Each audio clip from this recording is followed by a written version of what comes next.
Hello students, welcome to YouTube channel of Vishwa Bharati. आज मैं आप लोगों को इस वीडियो में सब्जेक्ट के बारे में बताऊंगा। इसके बाद वाली वीडियो में ऑब्जेक्ट के बारे में बताऊंगा। इसी तरह से वर्ब और कम्प्लीमेंट के बारे में बताऊंगा, क्योंकि सेंटेंस फ्रेमिंग के समय सब्जेक्ट, वर्ब, ऑब्जेक्ट और कम्प्लीमेंट का अहम रोल होता है। इसको ध्यान में रखते हुए ये बहुत ज़रूरी हो जाता है कि सब्जेक्ट क्या है, सब्जेक्ट की पहचान कैसे करेंगे, ऑब्जेक्ट क्या है, ऑब्जेक्ट की पहचान कैसे करेंगे,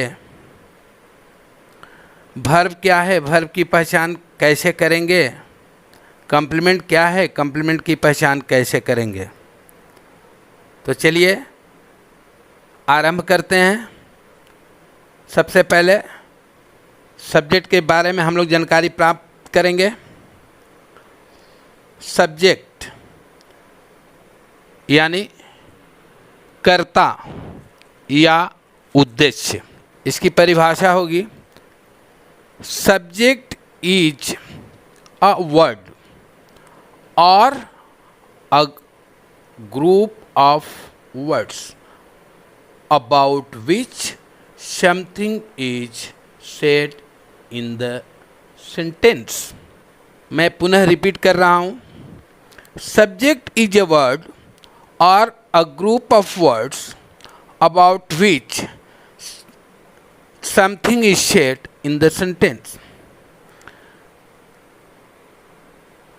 कर्ता किसी वाक्य का वह शब्द या शब्द समूह होता है जिसके बारे में कुछ कहा जाता है।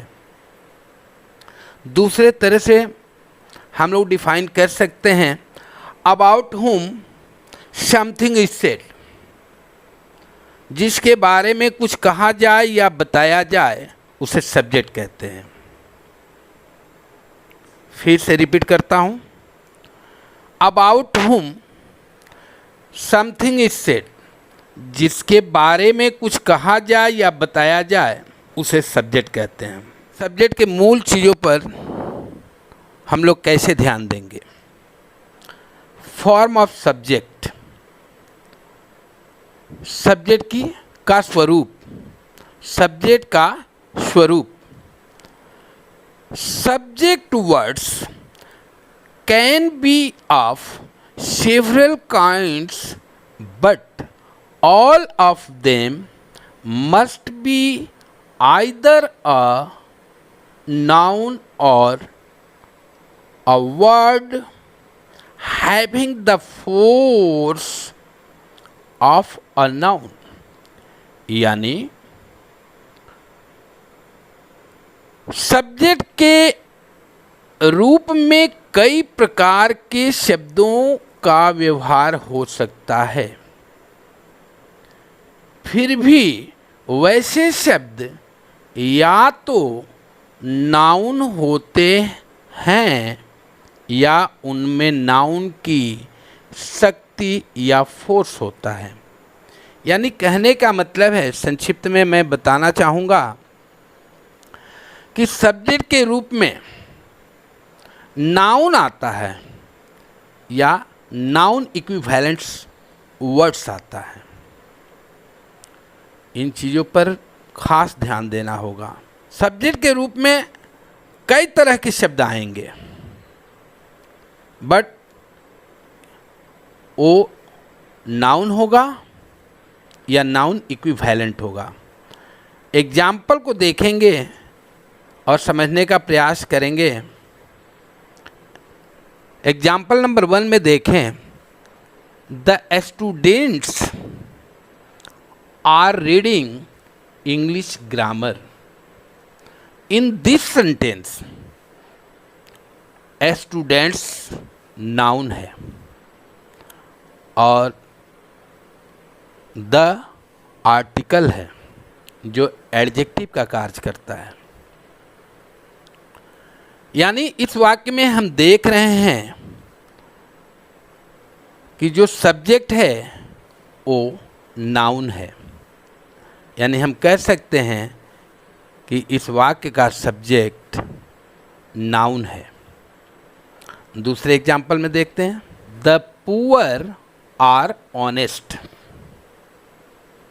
इसमें हम देख रहे हैं कि द पुअर नाउन की तरह कार्य करता है। पुअर नाउन है नहीं, यहाँ ध्यान देने वाली बात है।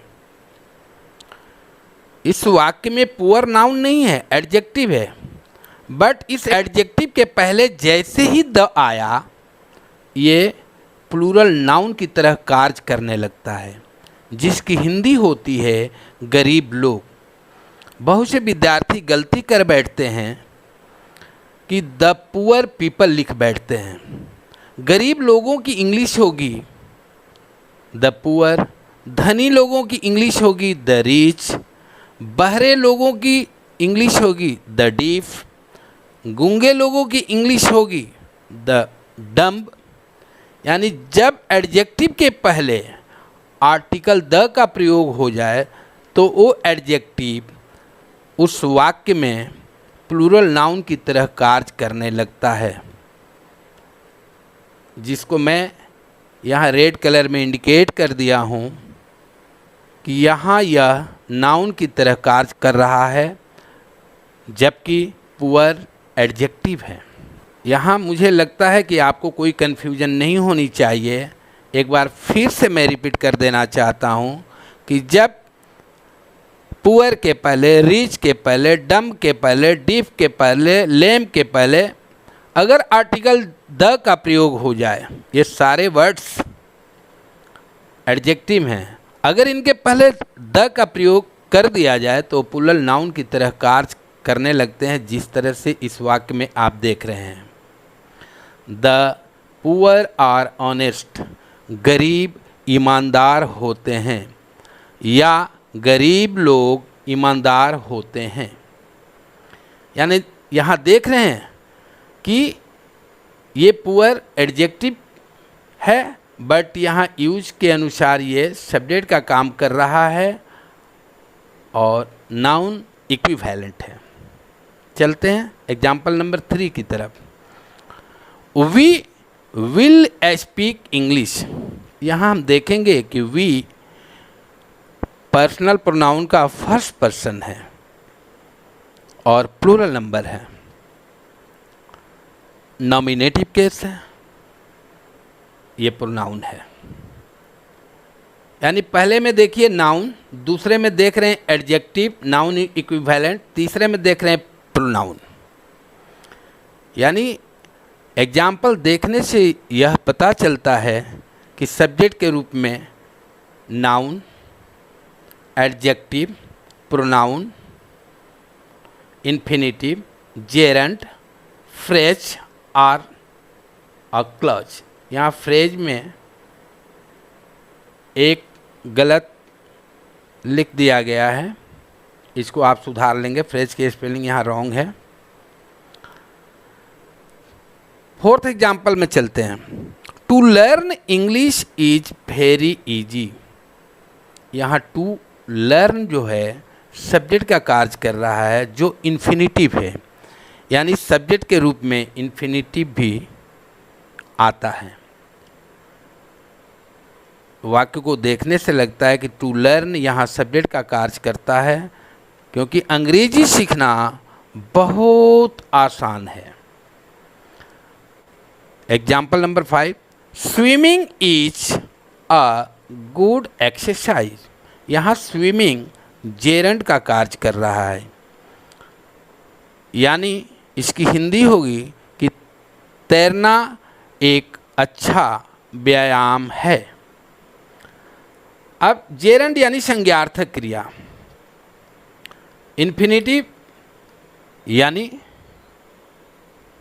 असीमित क्रिया, सब्जेक्ट के रूप में यहाँ जेरंड आया है। इस प्रकार हम कह सकते हैं कि सब्जेक्ट के रूप में noun, adjective, pronoun, infinitive, gerund और अ फ्रेज और ए क्लॉज। अब यहाँ देखेंगे 6 एग्जाम्पल में, how to help him is a problem for us. उसकी मदद कैसे किया जाए यह एक समस्या है। यह एक समस्या है। फॉर अस, हम लोगों के लिए। फिर से रिपीट कर देता हूँ, how to help him is a problem for us. उसकी मदद की कैसे की जाए यह हम लोगों के लिए एक समस्या है। अब यहाँ हाउ टू हेल्प फ्रेज की तरह कार्य करता है, अतः मैं कह सकता हूँ कि ए फ्रेज यहाँ सब्जेक्ट के रूप में है। पुनः मैं एक बार रिपीट कर देना चाहता हूँ कि सब्जेक्ट के रूप में नाउन आएगा, नाउन इक्विवेलेंट एडजेक्टिव आएगा, प्रोनाउन आएगा, इन्फिनिटिव आएगा, जेरंड आएगा, फ्रेज या क्लॉज आएगा। नोट में यहाँ इंडिकेट कर दिया हूँ कि यह कहा जा सकता है कि सब्जेक्ट वर्ड्स 6 प्रकार के हो सकते हैं। वो कौन से प्रकार हैं? देखिए कौन से प्रकार हैं। नाउन पहला, दूसरा एडजेक्टिव, तीसरा प्रोनाउन, चौथा इन्फिनिटिव, पांचवा जेरंड, छठा फ्रेज या क्लच। यही 6 प्रकार के सब्जेक्ट हो सकते हैं। कोई भी आपसे पूछे कि सब्जेक्ट कितने रूपों में वाक्य में आ सकता है, तो हम कह सकते हैं कि सब्जेक्ट नाउन के रूप में आ सकता है, सब्जेक्ट एडजेक्टिव नाउन इक्विवेलेंट के रूप में आ सकता है, प्रोनाउन के रूप में आ सकता है, इन्फिनिटिव के रूप में आ सकता है, जेरंड के रूप में आ सकता है, फ्रेज या क्लॉज के रूप में आ सकता है।